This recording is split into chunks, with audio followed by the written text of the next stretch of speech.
Hello, I'm Charles Koves, Australasia's Hessian provocateur. Welcome to this week's episode of The Charles Koves Show. This week I explore innovation. You were born innovative. Have a look at any 2-year-old kid. You can see the amazing innovation that lies within each one of us. It's time to access that innovation. Your ability to access your innovation and act on it is going to be a key to your future. We live in incredibly challenging times with this COVID stuff. It is your ability to change how you think, act, behave that is going to be the key to your future. You need to be able to take risks. This week's episode is designed to inspire you to take risks, to be a kid, think like a kid. As the Bible said, the kingdom of God belongs to little children. So it's time to be a little child, regardless of how old you think you might be. Stick around. This show is founded on the formula SA plus P equals S, self-awareness plus passion equals success. Since 1993, when I left the career of law that I loved to reinvent, to innovatively change where I spent most of my time as Australasia's passion provocateur, I have inspired, educated, provoked audiences and individuals to discover and pursue their passion. Passion is an unlimited source of energy from your soul that enables you to produce extraordinary results. I've written 2 books, Passionate People Produce Passionate Performance. Both of those resources are available. I've worked with teams, I've worked with individuals over the last 28 years. So the ideas I share with you in this show work. They can make a significant difference to your life if you act on them. Sometimes one insight, you don't even have to act on them, one insight can change your life. This show is also guided by Socrates' famous principle, the unexamined life is not worth living. So self-awareness plus your passion gives you your success. You can see I'm wearing my red jacket, my branded red jacket. Red is the color of passion. I wear it so that you, if you can see it, and you're watching on YouTube rather than as a podcast, when you see red around you, it provokes you to ask the question, am I pursuing my passion? Am I working to discover my passion? Each week I focus on one big idea because one idea can change your life. Too many ideas, we get confused. And I share resources with you that can help you implement the idea. A book, a song, some song lyrics. There's some fantastic lyrics in songs. Quote, a health tip, a spiritual tip, and some humor. I don't ever want you to think I take life very seriously. I don't. Anyone who has 5 children learns not to take life too seriously. And someone who's been successfully married 3 times also knows not to take life too seriously.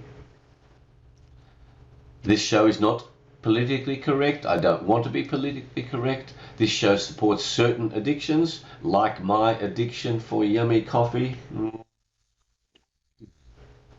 I love the stuff. This show subscribes to the view that we have a spiritual life. The human spirit is an amazing resource. Tapping into your spirit is an amazing resource available to you. So as usual, I review elements of life that happened in the last week before we get on to the big idea. Well, over the last week, the COVID bandwagon continues. In Australia, in America, the pressure is on for mandatory jabs. I don't call them that V word. They are not Vs. Anyone who knows anything about science knows it's not a V. The reason why they call it a V is because many of you, dear listeners and viewers, had those things, the Vs, when you were a kid. So you know, oh, Vs are safe. Well, there's a lot of evidence to the contrary, but what's being promoted now is a gene-altering jab. So the companies that are trying to mandate this for employees, government departments that are trying to, despite the Prime Minister saying, oh, we won't make it mandatory, because making this jab mandatory is contrary to the Nuremberg Code, the Helsinki Agreement, UN Declaration of Human Rights, and on it goes. So if you don't want this jab, and I certainly don't want it, you do not have to take it. And I consider the games that are being played are not based on science, but other agenda items. I have views about that. I don't have time to go into them. But of course, all of this discussion around COVID and the impact on the economy and how it's damaging the mental health of people, of old people whose lives, who can't even see their relatives. They're on their deathbeds. They can't even see their relatives. Of young people in Australia, the news is that the teenagers are suffering mental health problems in increasing numbers. Of course, I've been saying that since these lockdowns started. You will recall, dear listeners and viewers, I've been talking about deaths of despair. You say, where is the numbers? Where's the policy that says, oh, we've got to be safe, we've got to keep you safe. Don't worry about all the deaths of despair. We just don't want anybody dying of COVID. This week in the Australian Financial Review, there was a magazine on 100 top innovators in this country and 100 top innovations. That's partly why I'm talking about innovation today and why it's a key to your future. But I'm also presenting this morning, after I've recorded this show, at the Emerging Innovations Summit 2021 as one of the global speakers. This is the third time I've spoken at this annual summit, and I will be talking about some of the ideas I'm sharing with you today. You're getting a sneak preview, you might say, although my live show is going to be published before this episode.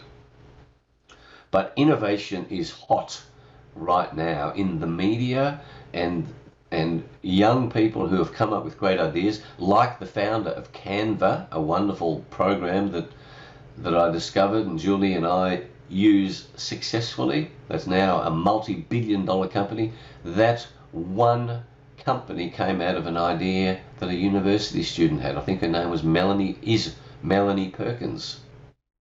The drama with Afghanistan, the withdrawal of American troops in Afghanistan, has also been relevant in the news, and it's interesting to contemplate the elements of trust given to Western forces by Afghans, and then whether that trust has been repaid in the withdrawal process. I don't think Australia has covered itself in glory, and I don't think America has covered itself in glory. The decision by Joe Biden, I think, is a disgraceful one in how the withdrawal has been handled. It's like there's another hidden agenda, because no intelligent administration could do what has been done.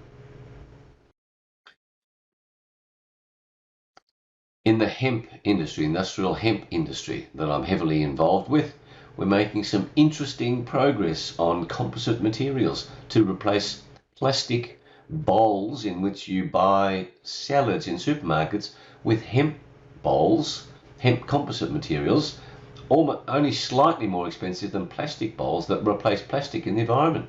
And these hemp bowls are biodegradable, compostable, even edible, you might say. Industrial Hemp also had a segment on the ABC's Landline this week, so you can look that up on Landline, and worth watching. It is certainly supporting the whole increasing interest in hemp. I'm involved in it because hemp is a global game changer. Mark my words, I've been 9 years involved with hemp amongst my other activities, and it is going to have a profound impact on most people's lives.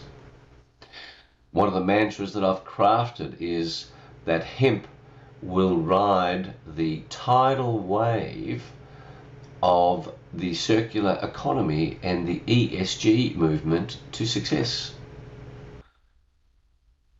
In the media this week, a major issue that arose was an attempt to silence, to restrict a top neurosurgeon in Australia, Charlie Teo, for practicing medicine in a way that his colleagues don't approve. Now here we are talking about innovation. Charlie Teo deals with the most difficult cases that other surgeons can't solve. He tries innovative steps, and the medical profession is dumping on him. Now you just contemplate what that means, and I remind you of the Semmelweis effect back in the 19th century, in about 1850. A Hungarian doctor, young doctor, Ignaz Semmelweis, suggested that surgeons should wash their hands before delivering babies. But at that time, they would be dealing with dead bodies and then they would deliver a baby. Semmelweis was so excoriated by the medical profession that they classified him as insane, put him into an asylum, and within a few weeks he was dead. But now they've got statues to Semmelweis, honouring the Semmelweis doctrine.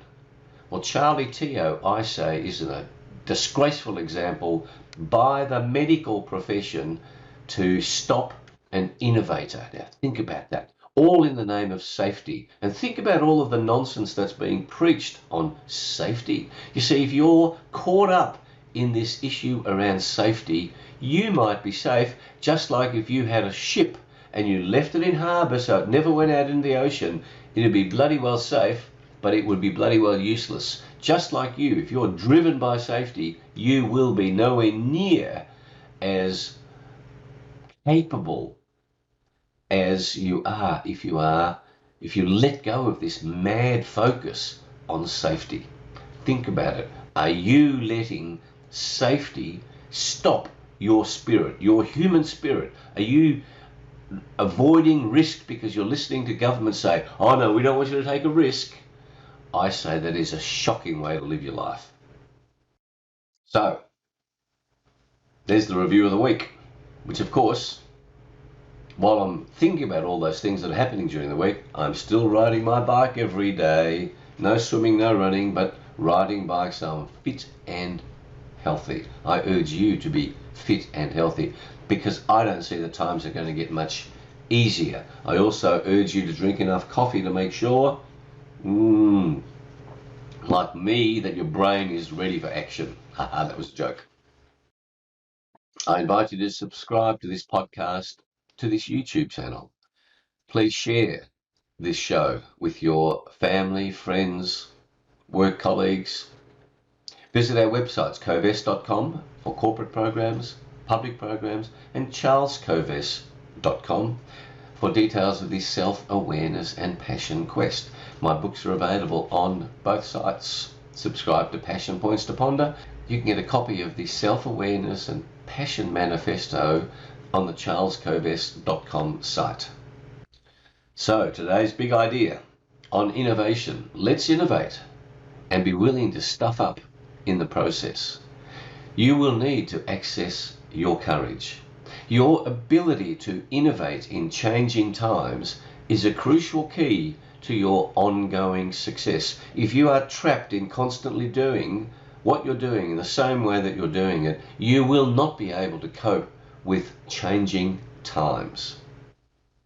Now, if you're sweeping the streets, you might say, well, I don't need to worry about innovation. Well, there are new street sweeping technologies that come along. If you're cleaning your toilet bowl, there are new toilet bowl cleaning techniques that come along.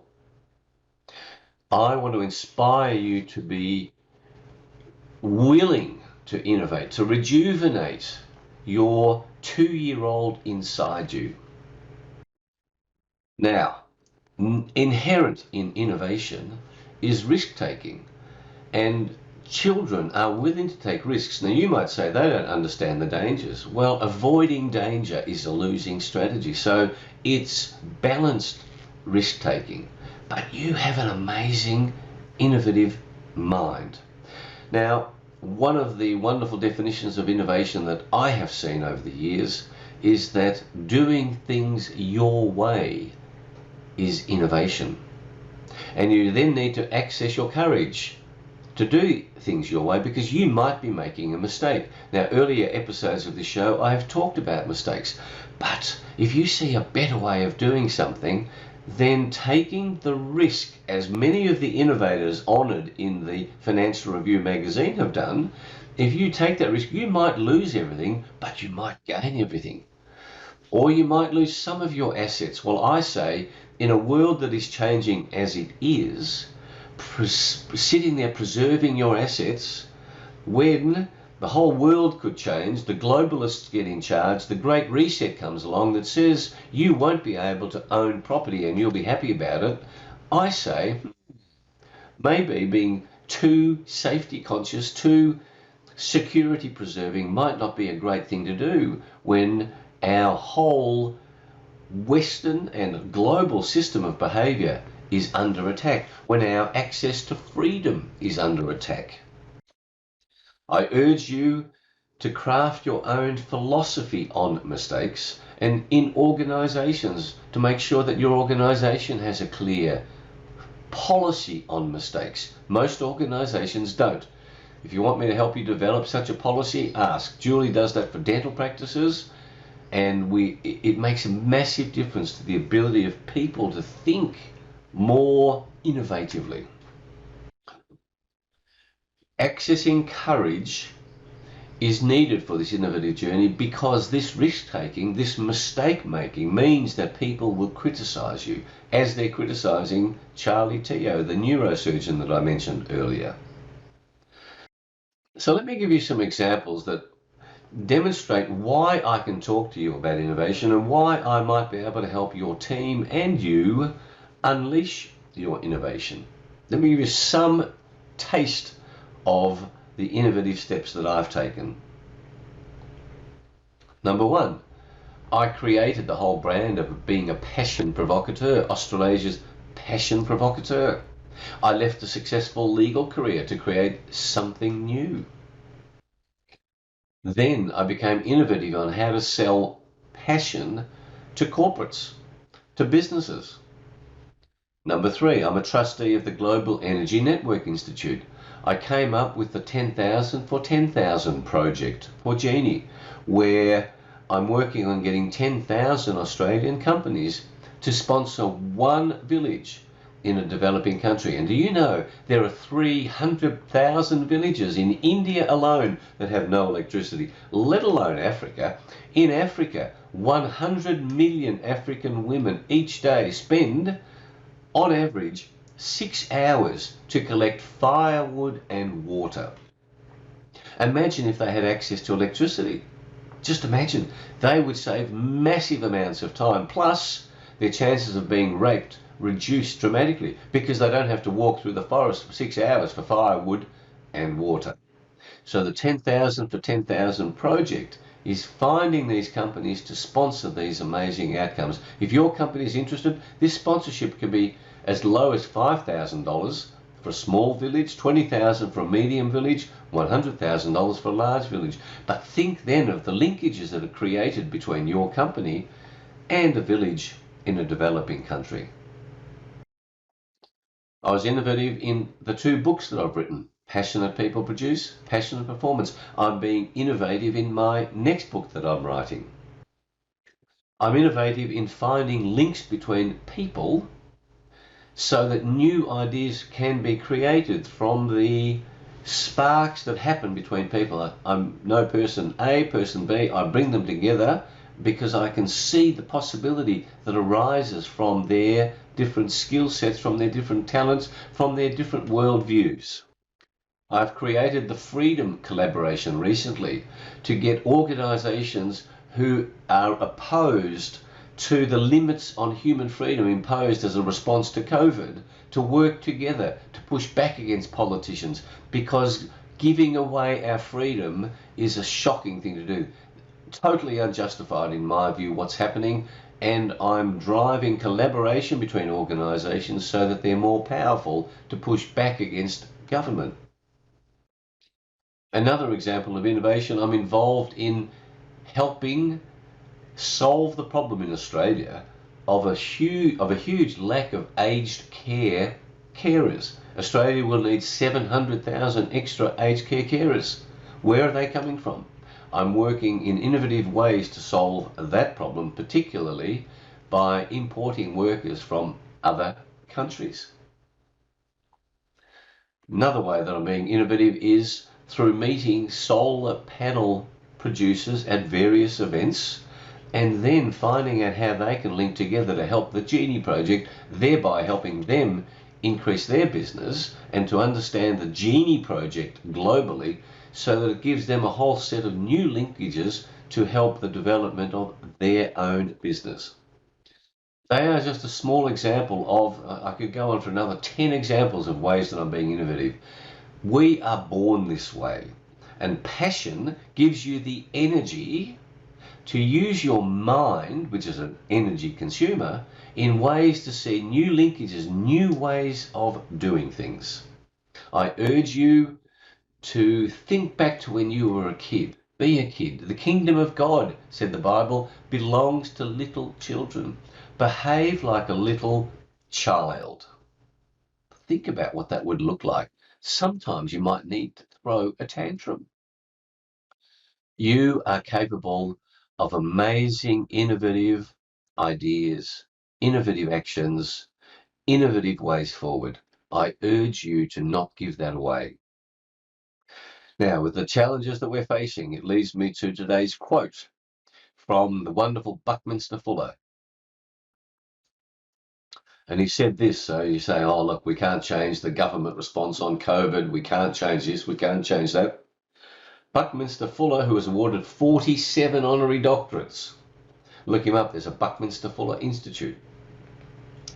You never change things by fighting the existing reality. To change something, build a new model that makes the existing model obsolete. Build a new model that makes the existing model obsolete. What's the new model to handle this coronavirus response that is currently locking down Australians? We are almost a prison country and our states have separated. It is a disaster and it is, I think, bad decisions by politicians that have led to this disaster. And trust me, it is a disaster because Australians are being divided on bullshit grounds. The book that I want to give you to inspire you to think in new ways is an amazing book by Langdon Morris called The Big Shift. The Big Shift. The 83 most important changes that everyone should know about, and the big shift that changes everything. Give you a whole bunch of new ideas. You get these new ideas from these different books, and then you look at things anew. My song this week is by Frank Sinatra, That's Life. There's some great lyrics in That's Life. Remember that song? That's life, that's what all the people say. You're riding high in April, shot down in May. That's right, you see, you came up with a new idea. You were shot down in May, like Charlie Teo being shot down in August. But I know I'm gonna change that tune when I'm back on top in June. He says this: I've been a puppet, a pauper, a pirate, a poet, a pawn, and a king. I've been up and down and over and out, and I know one thing: each time I find myself flat on my face, I pick myself up and get back in the race. Go and listen to those words.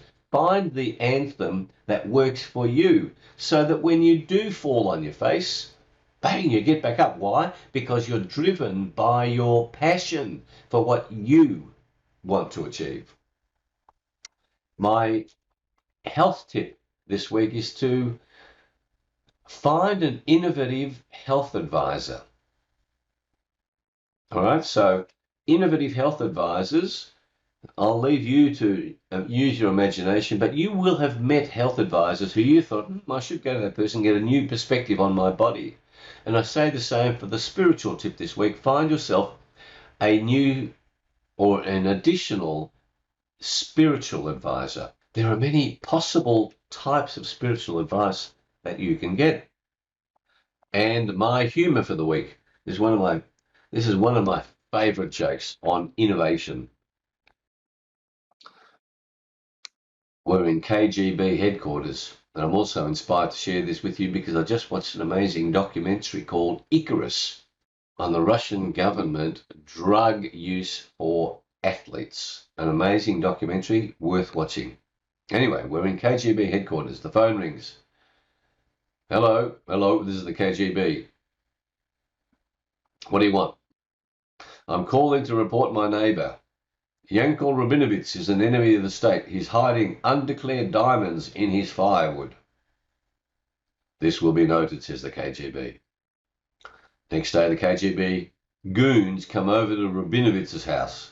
They search the shed where the firewood is kept, break every piece of wood, find no diamonds, swear at Rabinovich and leave.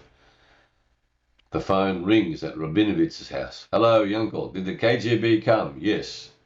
Did they chop your firewood? Yes, they did. Okay, now it's your turn to call. I need my vegetable patch ploughed. Isn't that brilliant? Well, that's it for this week. I hope I've gone some way to inspiring you to let your little child out again, to become more innovative. Wish me luck in my presentation to the Emerging Innovation Summit. I think you'll be able to see a recording of it. I might even take a recording of it. Think about how you being more innovative can make a positive impact on your life. I again invite you to visit our websites, covest.com, charlescovest.com. Share this podcast, share this YouTube channel with your family and friends and colleagues. Subscribe. If you have any questions, thoughts, suggestions, don't hesitate to send me an email at charles@covest.com. And until next week, may you have a week of new ideas, of new ways of thinking about things, a new way of fighting for human freedom, a new way of learning to live your life consistent with who you are and who you want to be. Thanks for being with us. I look forward to being with you next week. Bye.